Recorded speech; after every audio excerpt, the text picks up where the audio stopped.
Hey, what's up, guys? It's Josh here. And just like the first video that we made, we're going to take some time and kind of go over the workout B from our Strength Club workouts for September. So we're working with this new presentation style, so we'll see how it works. Want to just dive into some of the aspects of the exercises, maybe get a little more detail, things that sometimes get missed or hard to kind of cover when we start a session, but obviously hopefully the coaches are working on it with you during the sessions. But maybe this offers you a little bit more insight, gives you a better idea of what we're doing, so you can get a little bit more out of those, especially the first week of workouts here. So obviously, we like to start with our mobility at the beginning, keep it simple, working those ankles and hips, working those pretzels. It gives us some time to kind of ease into the idea of getting some work started. It also gives some people that might be getting stuck at a train or running late chance to get in there before we get everything started. And then we like to move on to what we call our ramping exercises, so that range of motion, activation, muscle, and movement preparation that we like to do. So those first 4 exercises that we typically do, we look at something as an extension of the warm-up, but also hits some of those muscles that we either want to get activated and working for the exercise we're doing later, or maybe we get some core work in or hit on a couple things to get your body moving better. So just like every workout, we're going to pull this up here. We're going to start with our hangs. Great exercise to build hand strength, shoulder mobility, decompress that spine. We're going to do 2 sets of 30 seconds. Again, I've said this before, but you could do way more than that. Some people suggest 12 minutes a day, but 2 sets for 30 seconds to get started, I think is a great way to sort of ease into this. We're going to pair that up with our landmine single leg RDLs. So again, here, remember that inside hand is going to be holding, the inside leg's the one that's going to be moving. I think this exercise is awesome, mostly because so many people can do it well. The landmine offers a little bit of support if you're losing your balance, but also provides a little bit of resistance there as we drive back up out of that single leg deadlift here. We're focused on soft bend in that knee, kind of sitting that hip back. You can always touch that back foot down if you need to as well. So there are progressions here, starting with keeping that foot on the floor and then focusing on hinging at the hip. So we're not squatting here. It's not a lunge. That back leg stays basically as straight as possible. As we take that hand down toward that foot, you're going to feel that stretch through the hamstring and the glute on the way down, and then drive that heel on the floor, squeeze that glute as tight as you can on the way up. So we're going to do 2 sets of those, match those up back to back.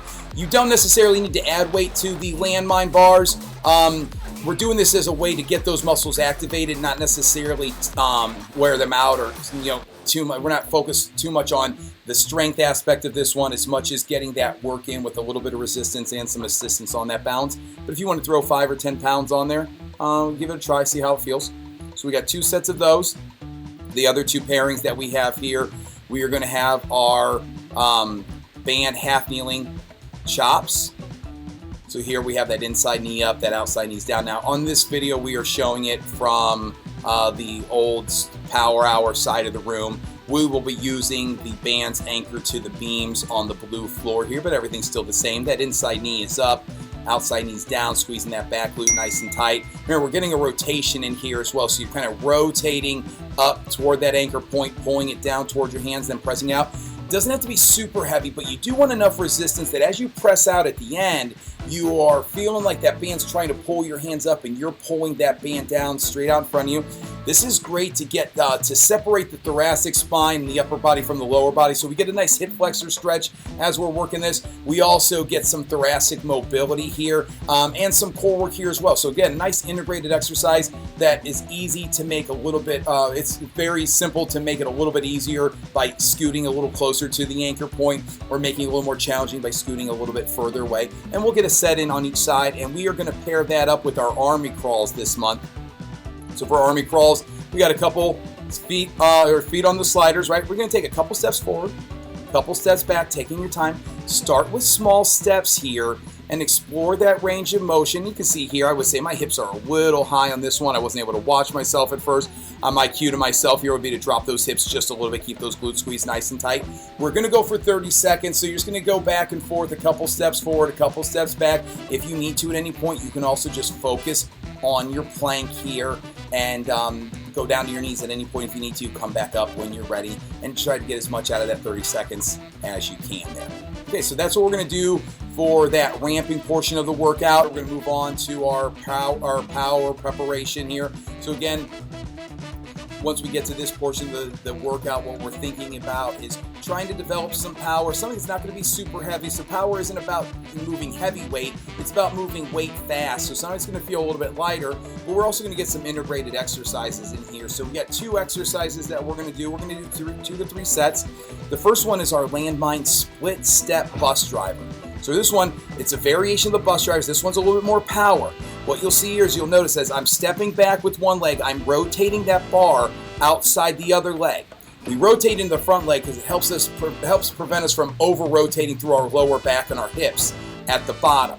Then what we're going to do is we're going to use that momentum from that step to pull that bar up as well. So it's a deep breath in, the arm coming across, staying nice and straight. Deep breath in, squeezing that back glute tight, drive up, use that momentum to yank that bar up. I want you to think almost violent with that pull here. Now you can also alternate side to side. In the demonstration here, I'm doing 5 on one side, then I would do 5 on the other. You can alternate side to side as well, so that's up to you. Again, you don't need a lot of weight on this one. Some of you are going to do really well with just a bar. If you want to add 5 or 10 pounds, you can give that a try as well. But again, it's not about it necessarily being heavy as much as focusing on how much speed and power you can put into each rep here. And then we're going to match that one up here with our ski erg. So we're heading over to the ski erg for 10 repetitions. Reach for that top shelf, up to those tippy toes, sit that butt back, pulling as hard as you can. So it's power on every single pull here. Track your meters and think about every pull being as hard as you can. We're going to get 2 to 3 sets of this in. Give yourself 30 to 90 seconds to recover between sets, and then we're going to move on. So once we've gotten through all of that, we're nice and warmed up, and all those muscles are fine. We got our heart rates up a little bit. We're going to bring them back down. So, right, we've gotten all the lights in the house turned on, and now we're ready to do all that work. So for our strength training, just like the first workout A, for this month, we're going to be working a 4-exercise strength training circuit. So what that means is we're going to have 4 exercises that we're going to be working. We're going to work them we're going to be aiming for 2 to 3 sets, and we're going to be aiming for 8 to 10 reps. And I mentioned this in the first video, but when we talk about 8 to 10 reps, what we're looking for there is in the first week, I want you to find a weight that is a challenge for 2 to 3 sets of 8 reps. I want you to make sure that that 8th rep is a good rep, but also the last one that you could do well. And that can be tough at first to find, so you can warm up into it. Don't be afraid to challenge yourself though.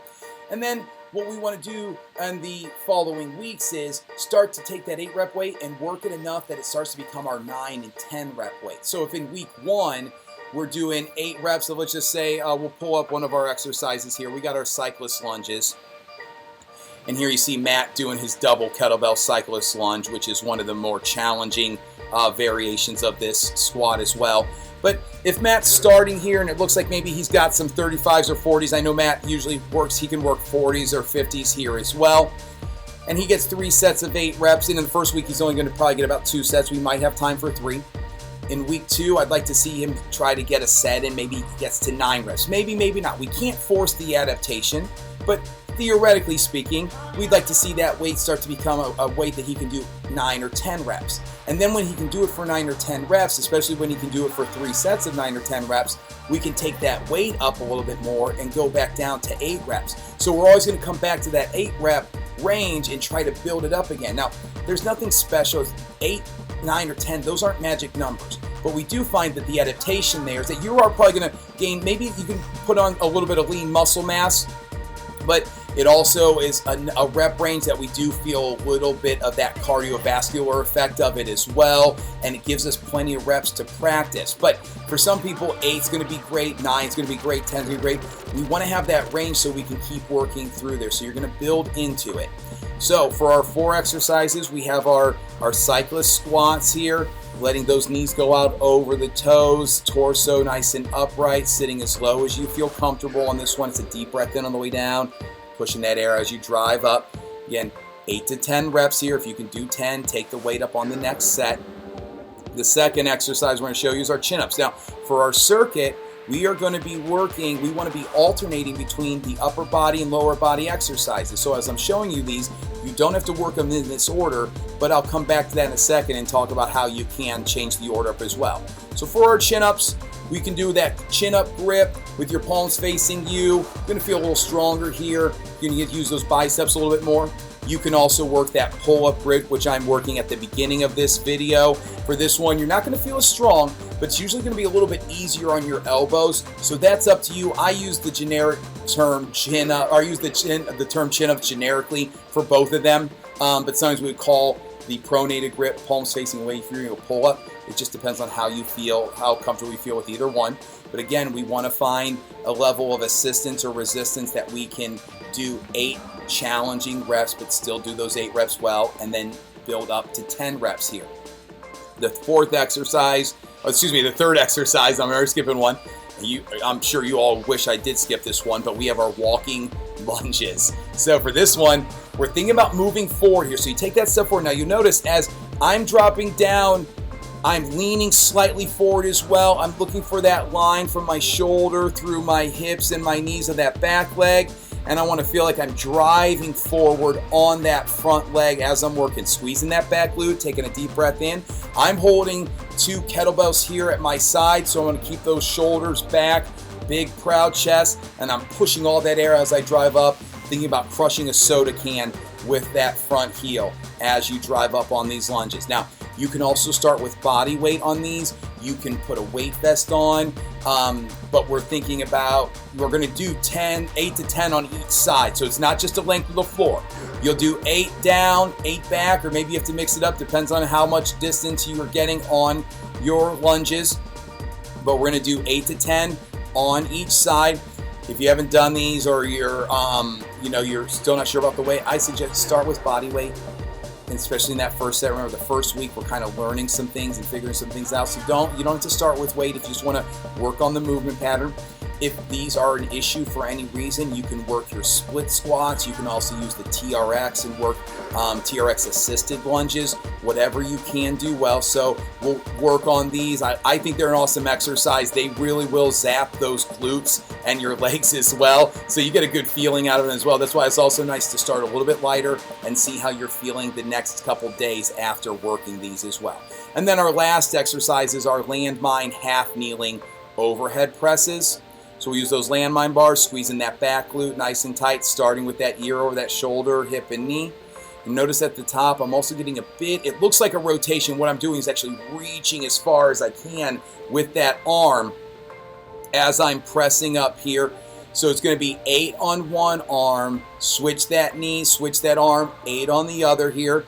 This is going to typically be a little bit lighter than what you could do for like a strict overhead press. So start a little bit lighter on that first set and find out how many reps you can do, and then we can estimate if we need to take the weight up on these as well. But I would say, yeah, for most people, you're going to be strong enough to do more than the bar for just 8 reps. But you never know. Again, day to day, everybody's going to be feeling a little bit different. So we're working 8 of those. Now, I'll show you the exercises. We have our cyclist squats, our chin-ups, our walking lunges, and our half-kneeling overhead presses. Like I said earlier, you can do them, you can start with whichever exercise you want to start with. When it comes to the order though, you just want to alternate between your upper body and lower body exercises as you work this circuit. So let's say you don't want to start with chin-ups, maybe you want to start with the walking lunges because you want to get them out the way. Do your walking lunges, then you can either go to the chin-ups or the landmine overhead press because we have a lower body exercise, the walking lunges. Then we go to their upper body with those overhead presses, let's say. Then you would go back to the lower body for those cyclist squats, then finish up with those chin-ups, and that's how you can work it. So you can mix that order up, but you want to alternate. And the reason why is because let's say you do your cyclist squats first. Now you give yourself 60 seconds or so to recover before you go to your chin-ups.